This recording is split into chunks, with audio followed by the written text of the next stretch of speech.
Welcome back. Before starting today's session, I want to clear few points. If we analyze the papers from 2017 to 2020, the questions are asked from basic lines. But still students are not able to solve them because reason ये बनता है कि जो students होते हैं वो क्या करते हैं, वो कोशिश करते हैं कॉन्सेप्ट क्लियर करना, वो कोशिश करते हैं लेवल को ढूंढने की। इसके बावजूद वो क्या करते हैं, क्वेश्चन जो इनके कॉन्सेप्ट्स होते हैं वो उनको खो लेते हैं।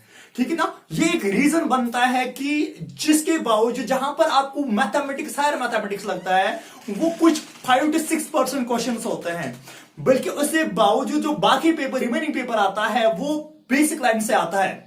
तो इसलिए हमने आज स्टार्ट कर रहा हूं, मैं इस सेशन में मैं स्टार्ट कर रहा हूं सेमीकंडक्टर्स। रीजन ये बनता है कि यहां पर आपको दो क्वेश्चन पूछे जाते हैं। ठीक है ना, अगर हम नीट की बात करें या आप जेई की बात करते हैं तो दो क्वेश्चन पूछे जाते हैं। आप भले ही क्वेश्चन पेपर में कोई बड़े चैप्टर से क्वेश्चन सॉल्व करो या छोटे चैप्टर से सॉल्व करो, मिले तो आपको 4 ही मार्क्स है। तो इसलिए हम स्टार्ट करने जा रहे हैं सेमीकंडक्टर्स।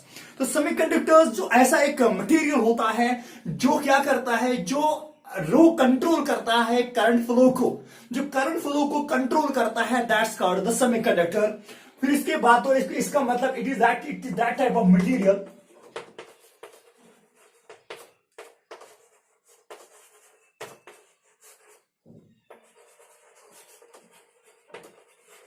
which controls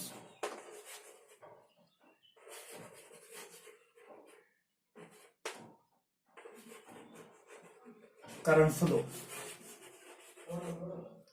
उसके बाद अगर हम बात करते हैं कि जो हमारे पास जो अराउंड आपके इर्द गिर्द बेटा कम से कम 90% मटेरियल ऐसा है जो बना होता है जहां पर हम सेमीकंडक्टर्स को यूज करते हैं।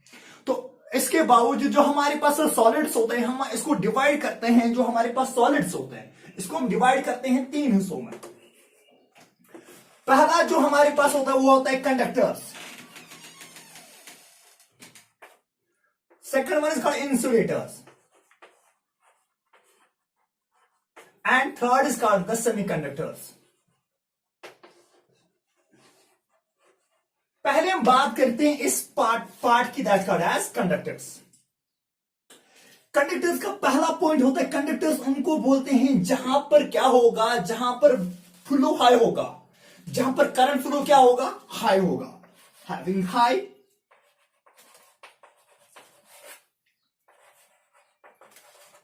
Current flow.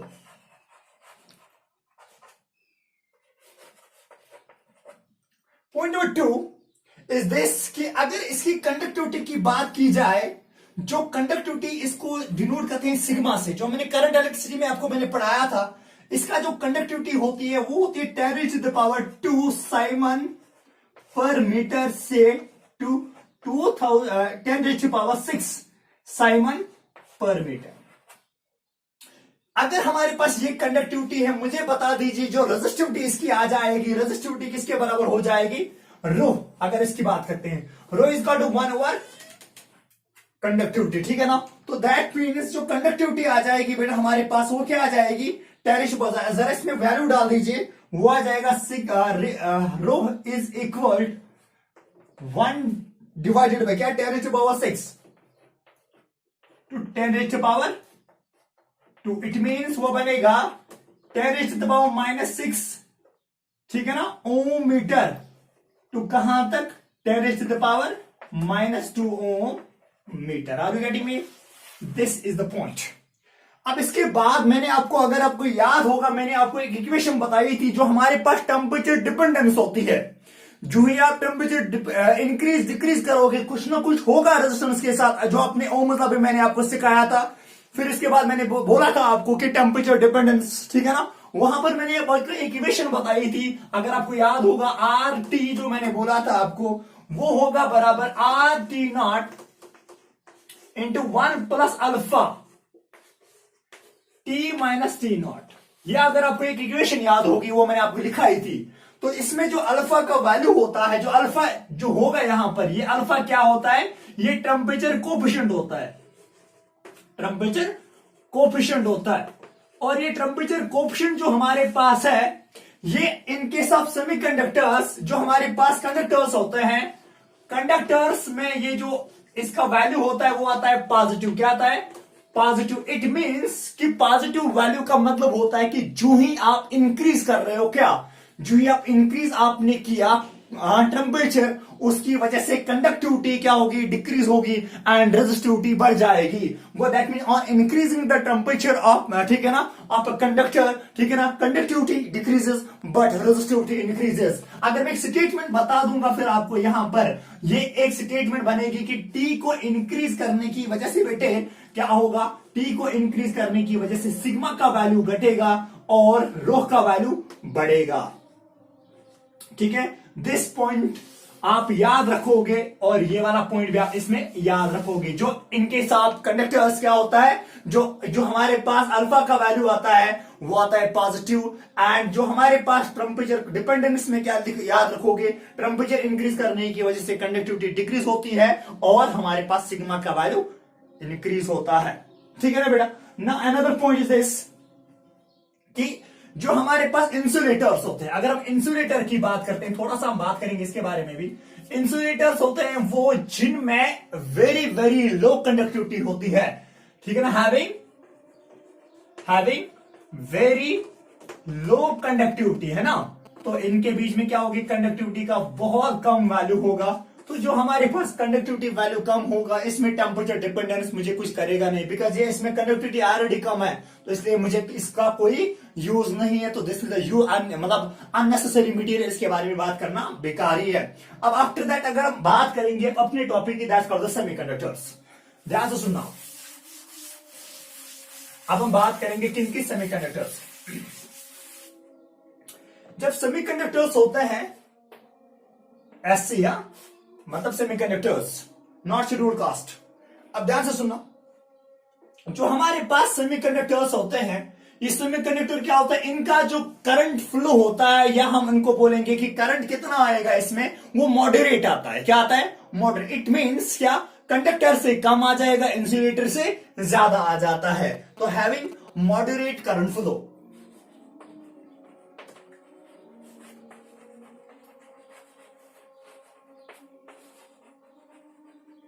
करंट फ्लो, ठीक है बेटे? तो यहां पर एक चीज तो हमारे पास ये आ गया। दूसरा पॉइंट अगर हम याद रखेंगे ये कि जो इसमें सिग्मा का वैल्यू आता है, कंडक्टिविटी, वो आता है फ्रॉम 10⁻² मीटर से लेके -2 से लेके टू 10⁻1 ओम या साइमन ओम। साइमन मीटर आ जाएगा यहां पर भी आ जाएगा साइमन मीटर। ठीक है, कंडक्टिविटी। अब अगर हम इसके टेम्परेचर डिपेंडेंस की बात करते हैं, कोएफिशिएंट ऑफ टेम्परेचर, ठीक है ना, तो टेम्परेचर कोएफिशिएंट इसका क्या आ जाएगा? टेम्परेचर कोएफिशिएंट इसका जो आ जाएगा, दैट मींस वो आ जाएगा alpha. That alpha is equal किसके बराबर आ जाएगा? नेगेटिव। क्या आ जाएगा? नेगेटिव। इसका मतलब ये हुआ बेटे कि जो हमारे पास टेम्परेचर बढ़ाने की वजह से क्या होगा? यहां पर जो रेजिस्टिविटी होती है वो घटेगी और कंडक्टिविटी बढ़ेगी। अगर इस तरीके से मैं अगर यहां पर भी स्टेटमेंट बता दूं तो क्या आ जाएगा मेरे पास? टी का जो वैल्यू आ जाएगा वो बढ़ने की वजह से, इंक्रीज, एरो का मतलब होता है इंक्रीज, ठीक है ना, जो हमारे पास सिग्मा होगा वो बढ़ेगा, ठीक है ना, और रो जो होगा वो घटेगा। Are you getting me? तो दैट मीन्स यहां पर टेम्परेचर की वजह से क्या होगा? ये चीज आ सकती है। अब इसके बाद अगर हम बात करते हैं जो हमारे पास सेमीकंडक्टर्स होते हैं, सेमीकंडक्टर्स की अगर हम क्लासिफिकेशन की बात करते हैं, तो क्लासिफिकेशन में क्या आ जाएगा बेटे मेरे पास? जो क्लासिफिकेशन हम बात करेंगे,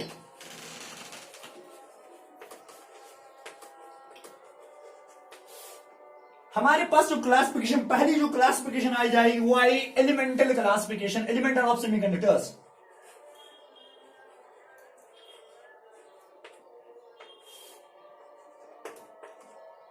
एलिमेंट्स में मतलब ये होता है, ये प्योर फॉर्म में बनते, क्या बनते? मिलते प्योर फॉर्म में, प्योर फॉर्म ऑफ सेमीकंडक्टर्स। ठीक है बेटी? तो इसकी जो एग्जांपल आ जाएगी आपके पास, वो एग्जांपल है सिलिकॉन की। किसकी है?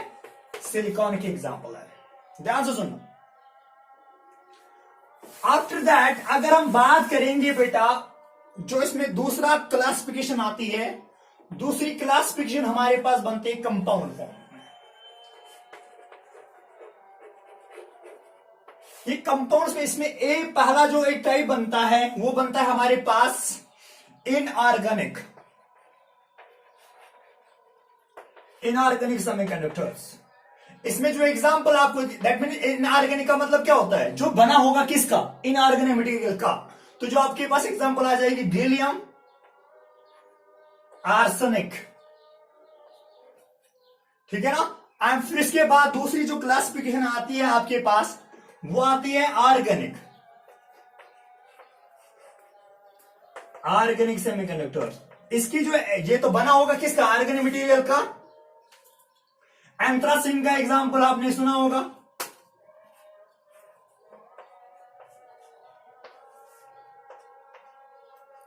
एंथ्रासिन एक ऐसा ऑर्गेनिक कंपाउंड है जो अगर आप टेक्स्ट 12th की खोलोगे, टेक्स्ट पहले पेज पे देखने को मिलेगा आपको। ये जो हेलो एल्किन्स हेलो अरीन्स आप चैप्टर पढ़ रहे हो, वहां पर सर ने पढ़ाया भी होगा, उसका एक कंपाउंड वहां पर मिलता है, दैट्स कॉल्ड एंथ्रासिन, ठीक है ना, जो हमारे पास वहां पर मिलता है। आफ्टर दैट जो हमारे पास और एक है, दैट्स कॉल्ड इनऑर्गेनिक। थर्ड जो हमारे पास सी पार्ट है इसकी क्लासिफिकेशन में, दैट मीन्स ऑर्गेनिक पॉलीमर। इसका मतलब ये है कि ये पॉलीमर्स का बना होगा, दैट मीन मोनोमर का, ठीक है ना। इसकी जो एग्जांपल होगी ये लास्ट चैप्टर में पढ़ाया जाएगा। इसके बाद एक और चैप्टर आता है that's chemistry in everyday life, इसमें पढ़ाया जाता है आपको, ठीक है ना, पॉलीपाइरोल। पॉलीपाइरोल एक ऐसा पॉलीमर होता है, ऑर्गेनिक पॉलीमर होता है जो in the form of semiconductor as use करते हैं हम, ठीक है ना। These are some examples of what, ठीक है ना, सेमीकंडक्टर्स। आफ्टर दैट अगर हम बात करते हैं अब इसके बाद एनर्जी की, किसकी बात करेंगे, एनर्जी की। ध्यान से सुनना, अगर हम बात एनर्जी की करेंगे, थोड़ा सा को मैं रब करता हूं, मैं एनर्जी की बात करूंगा। जब हम बेटा एनर्जी की बात करेंगे, हमारे पास एक डिस्क्रीट एटम होगा, मेरे पास क्या होगा, डिस्क्रीट एटम मेरे पास होगा। फॉर एग्जांपल एक एटम मेरे पास है, इसका न्यूक्लियस है और इसके पास एक इलेक्ट्रॉन है। By sign convention electrons are negatively charge, और इनके बीच में आर में मानता हूं कि एक डिस्टेंस है। जब इनके बीच में फोर्स ऑफ अट्रैक्शन हो जाएगा तो एनर्जी की नीड पड़ती है। यहां पर जो एनर्जी एसोसिएट होगी इस इलेक्ट्रॉन के साथ, that energy is called the potential energy. कौन सी एनर्जी होगी बेटा, वो दैट मीन ये इलेक्ट्रॉन जो होगा, ये इलेक्ट्रॉन इन्फ्लुएंस के साथ आ जाएगी, इसके इन्फ्लुएंस में आ जाएगा, इस न्यूक्लियस के इन्फ्लुएंस में आ जाएगा। तो इसके पास जो एनर्जी होगी, that energy is what we call it, ठीक है ना, potential energy, and it denoted by what, you.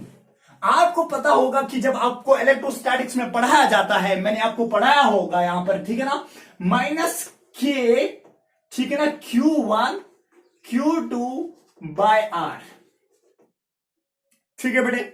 तो दैट मीन्स यहां पर क्या आ जाएगा, यहां पर अगर देखा जाएगा Q1 is the charge of nucleus, कितना होगा, Z is the atomic number, ठीक है ना, atomic number, number of electrons कितने होंगे, वही तो एटॉमिक नंबर है। E is the charge of electron and यहां पर is the charge of electron को, that means U is equal minus K, ठीक है ना, Z इंटू E का मतलब होता है electron charge of nucleus into E is the charge of electron divide by R। It means U is equal किसके बराबर, माइनस के E Z E square divided by what, R। ये हमारे पास energy है जो एसोसिएट होती है किसके साथ, इलेक्ट्रॉन के साथ।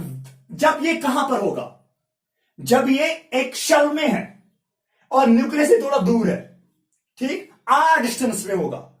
मुझे पता जब आपने नील बोर्स मॉडल ऑफ एटम पढ़ा, उसने Z का वैल्यू क्या दिया था, 1, क्योंकि जो हमारे पास बोर्स मॉडल ऑफ एटम है, it is applicable for hydrogen and hydrogen like species. Hydrogen and hydrogen like species का मतलब होता है, अगर आप लिथियम की बात भी करोगे, आपको क्या करना पड़ेगा, लिथियम को 2 इलेक्ट्रॉन्स को लॉस करवाना पड़ेगा, तब आपको क्या मिलेगा, आपको लिथियम 2 पॉजिटिव। तब आप बात करोगे, तब आपके लिए Bohr's model of atom valued है। तो यहां पर Z का वैल्यू, अगर मैं सोडियम की बात करूंगा दैट मींस Z का वैल्यू मुझे क्या देना है, 11 देना है। मगर मैं क्या बोल रहा हूं, मैं अगर बोल रहा हूं एक एटम के लिए मैं बात करूंगा, एक कंपाउंड के लिए मैं बात कर रहा हूं, वहां पर ये चीजें आपको देखने को मिलेगी। अगर आप एक चीज करेंगे, इसका ग्राफ डाल देंगे from with respect to what, potential energy with respect to the R, तो ग्राफ अगर हम देखने को मिलेगा, वो ग्राफ इस तरीके से आपको मिलेगा।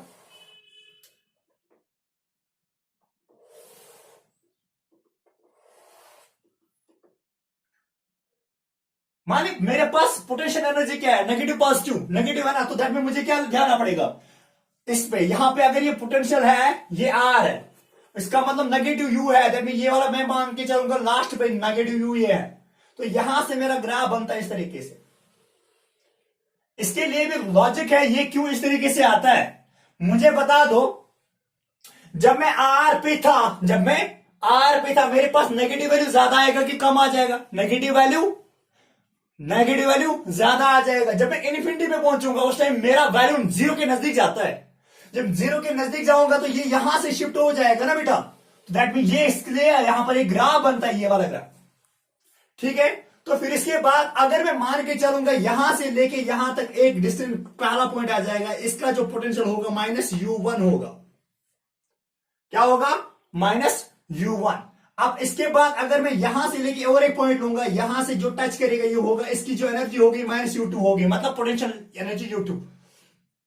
थर्ड पॉइंट यहां पे लूंगा तो पोटेंशियल एनर्जी होगी U3, so on and so for, इस तरीके से, ठीक है। ये ग्राफ बनेगा, यही एक रीजन बनता है कि अगर आपको एक जो पोटेंशियल एनर्जी कहां पर मिनिमम होगी, आप यहां पर मैक्सिमम कहां पे होगी, यहां पर। इसीलिए जब एटॉमिक स्ट्रक्चर पढ़ाया जाता, सर आपको बोल रहा है केमिस्ट्री टीचर जो आपका होगा, वो आपको बोलता है कि जो बेटा इलेक्ट्रॉन होता है लोअर ऑर्बिटल में, वो ज्यादा स्टेबल होता है as compare to the higher orbital. जितना ऊपर ऊपर जाएंगे उतना हमारे पास क्या आती है, जो हमारे पास स्टेबिलिटी होती है वो डिक्रीज हो जाती है। रीजन बताता हूं क्यों। फॉर एग्जाम्पल के तौर पे अगर मैं सोडियम लूंगा, क्या लूंगा बेटा, सोडियम में मेरे पास एटम है, इसका एटॉमिक नंबर कितना होगा, 11 होगा, कितना, 11। जरा इलेक्ट्रॉनिक कन्फिगरेशन कर दो, क्या निकलेगा, 1s2 2s2 2p6 3s1। इसका मतलब यह हुआ कि जो हमारे पास पहला जो इलेक्ट्रॉन होगा, पहला इलेक्ट्रॉन कहां पर है बेटा, 1s में है ना, वो इसको मैं मान के चलूंगा 1s, इसको मैं मान के चलूंगा 2s, इसको मैं मान के चलूंगा 2p, थोड़े पॉइंट एक लिख देंगे इधर, इसका क्या होगा U4, तो दैट मीन यहां पर क्या आ जाएगा 3s1। गो दैट मीन्स कि यहां पर जो एनर्जी होगी वो U4 होगी। सबसे ज्यादा कम पोटेंशियल किसकी है, U4 की। मुझे बता दो सबसे ज्यादा स्टेबल कौन है, वो that means -U1 is greater then -U2 is greater then -U3 is greater then -U4, वही तो ऑर्डर बनेगा। अब मुझे बता स्टेबिलिटी कौन होगी, सबसे ज्यादा स्टेबल कौन होगा, सबसे ज्यादा स्टेबल इलेक्ट्रॉन 1s में होगा, that mean 1s is greater than 2s is greater than 2p is greater than 3s। Reason ये बनता है कि इलेक्ट्रॉन पहले ड्रॉप किया जाता है।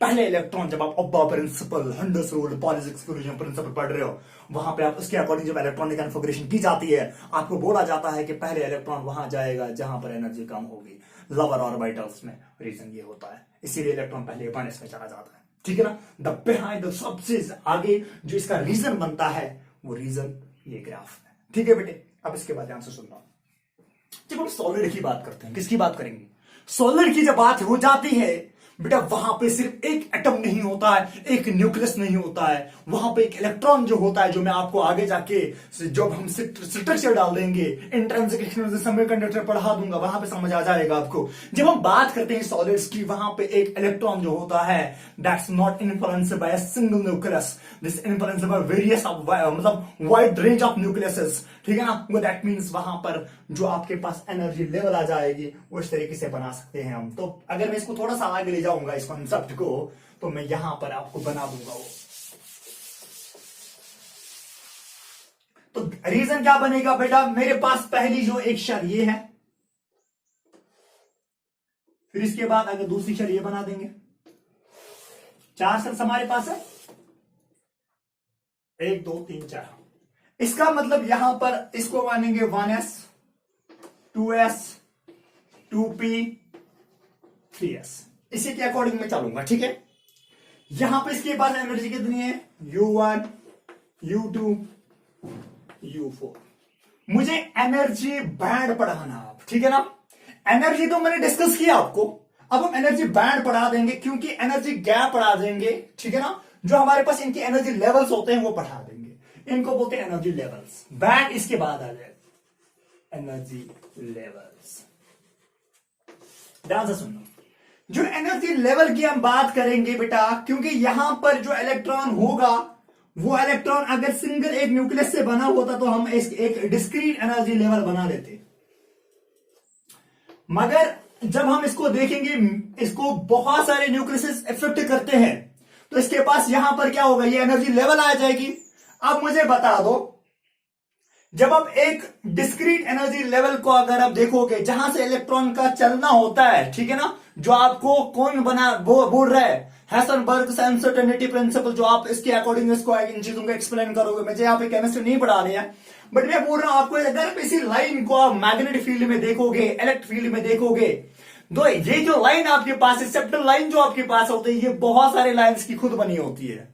वो दैट मीन जब आप इसको और देख रहे होते हो, तो वहां पर क्या होगा, मान लीजिए मेरे पास बनेगा एक बैंड बनेगा, इस बैंड को हम फिल करते हैं इस तरीके से, ये दूसरा बैंड बनेगा,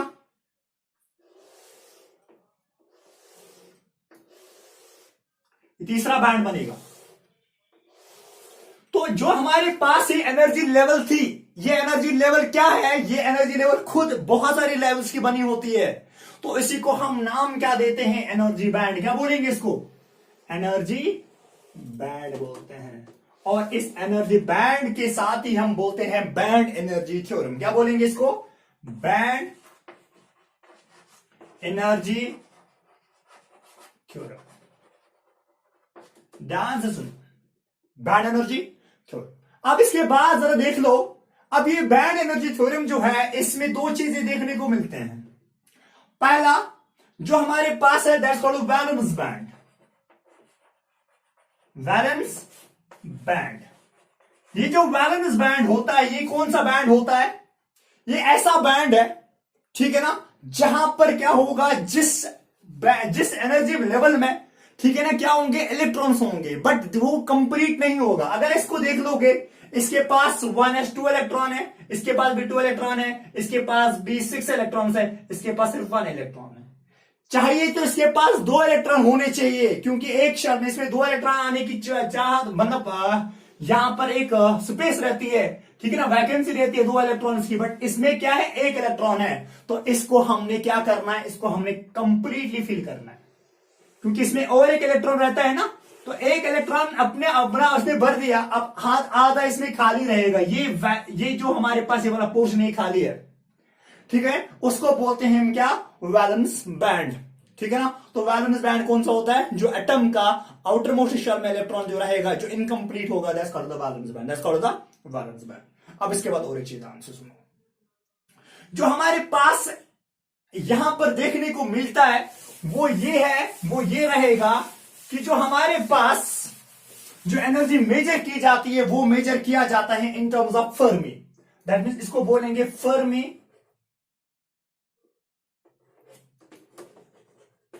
energy level. Fermi energy level, what is Fermi energy level, it is the maximum energy of an electron, ठीक है ना, it is the maximum energy of an electron present in valence band, present in valence band. जो electron हमारे पास होगा valence band में, इसके पास जो energy होगी, मैक्सिमम एनर्जी होगी, that's energy called Fermi energy. कौन से बोलेंगे इसको, जो ये फर्मी एनर्जी होती है, it is measured eight 0 kelvin. It is measured, या इट इज मेजर, हां, एट 0 केल्विन। पहला point, at 0 Kelvin, no electron is present in valence band having energy greater than what? Fermi energy. Electron at 0 kelvin पे, अगर आप दूसरा point देख लोगे इसका, एट 0 केल्विन, कुछ पॉइंट्स है फर्मी एनर्जी के बारे में बहुत इंपॉर्टेंट है। एट 0 केल्विन, ओके क्या है? ओके जानू नहीं है ये। एट 0 केल्विन, ठीक है ना? तो क्या होगा यहां पर? At 0 Kelvin, no electron present in valence band having energy greater than conduction band, greater than what? Fermi energy, sorry, Fermi energy।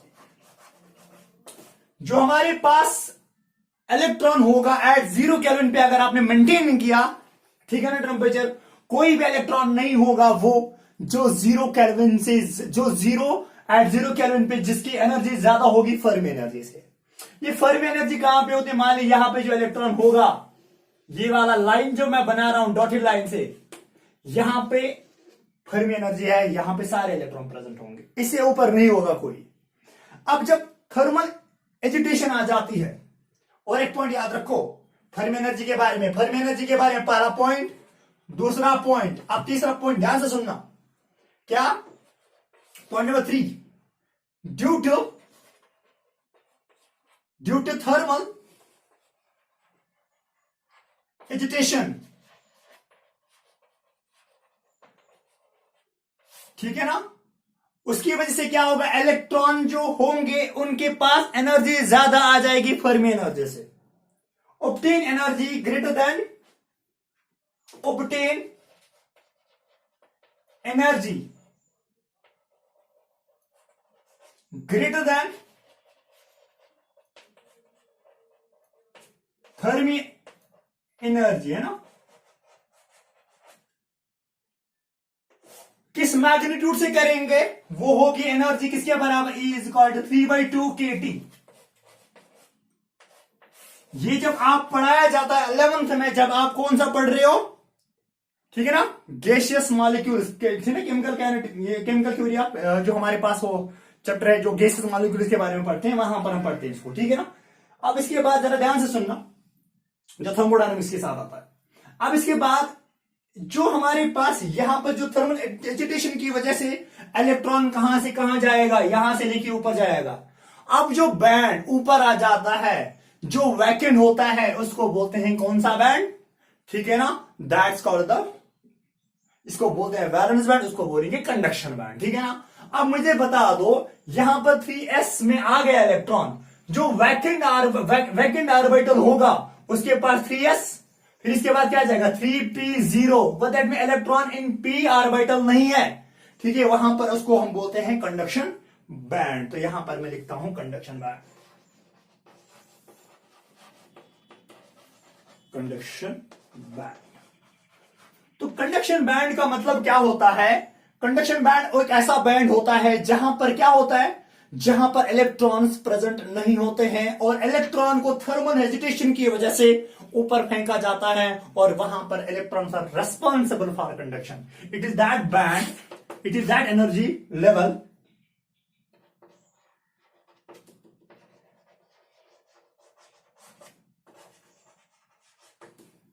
where electrons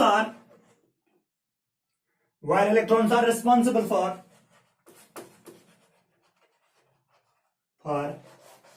conduction।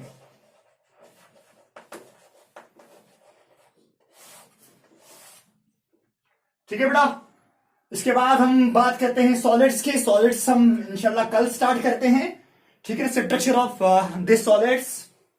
अब इसके बाद अपने साथ एक कमेंटेड रहो, ठीक है ना, नोटिफिकेशन आ जाएगी, नोटिफिकेशन पे वीडियो देख लो, ठीक है। आप बीच बीच में वीडियो देखो, कोई फायदा नहीं आने वाला आपका, क्योंकि ये जो बेसिक है, जो आज का लेक्चर है, ये पूरा का पूरा बेस पे है, ठीक है। आफ्टर दैट इसकी लेवल बढ़ती जाएगी, बढ़ती जाएगी, बढ़ती जाएगी, आगे जाके हम लास्ट पे गेट्स में 11 लेक्चर 12 लेक्चर में इसको खत्म कर दूंगा, ठीक है। ये आपके लिए बेनिफिट रहेगा, इसलिए क्योंकि ये आपको इफ वी टॉक अबाउट जो हमारे पास आने वाले बच्चे 2021 में या 2021 की जो बात करेंगे, दोनों को एक ब्रशअप देगा ये, ठीक है ना, ठीक है, जो जल्दी जल्दी क्विक रिवीजन करने के लिए इंपॉर्टेंट है, ठीक है। फॉलो कर दो इसको, ठीक है, और देखते रहो। चलो, थैंक यू।